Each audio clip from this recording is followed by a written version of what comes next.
নির্বাচন কেন্দ্র করে সরগরম সারা দেশ। আসন্ন ত্রয়োদশ জাতীয় সংসদ নির্বাচন উপলক্ষে টানা ৪ দিন মোবাইল ব্যাংকিং ও ইন্টারনেট ব্যাংকিং সেবায় বিশেষ বিধিনিষেধ আরোপ করেছে বাংলাদেশ ব্যাংক। এক প্রজ্ঞাপনে কেন্দ্রীয় ব্যাংক জানায়, রোববার রাত ১২টা থেকে শুরু হয়ে এই নিয়ম কার্যকর থাকবে নির্বাচনের দিন রাত ১২টা পর্যন্ত। টানা ৯৬ ঘণ্টা ডিজিটাল মাধ্যমে টাকা পাঠানোর ক্ষেত্রে গ্রাহকদের পোহাতে হবে বাড়তি সতর্কতা। প্রজ্ঞাপনে আরও বলা হয়েছে, নির্বাচনকালীন সময়ে বিকাশ, রকেট বা নগদের মতো সেবাগুলোতে ব্যক্তি থেকে ব্যক্তি লেনদেনের সীমা কমিয়ে আনা হয়েছে।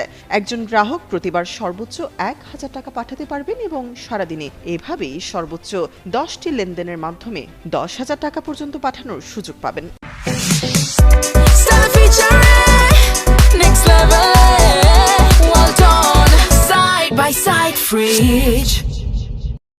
অন্যদিকে ইন্টারনেট ব্যাংকিং এর মাধ্যমে এক অ্যাকাউন্ট থেকে অন্য অ্যাকাউন্টে টাকা পাঠানোর সুবিধা এই ৪ দিন সম্পূর্ণ বন্ধ থাকবে।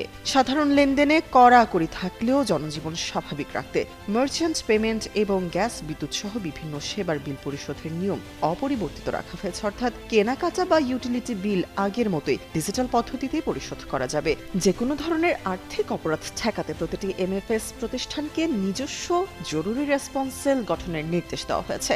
সন্দেহজনক বা অস্বাভাবিক লেনদেন নজর আসা মাত্রই তা নিকটস্থ থানায় জানাতে বলা হয়েছে। এছাড়া এমএফএস প্রতিষ্ঠান ও ব্যাংকগুলোকে নির্বাচন কমিশন এবং আইন শৃঙ্খলা রক্ষাকারী বাহিনীর চাহিদা মোতাবেক প্রয়োজনীয় সহযোগিতা দিতে বলা হয়েছে।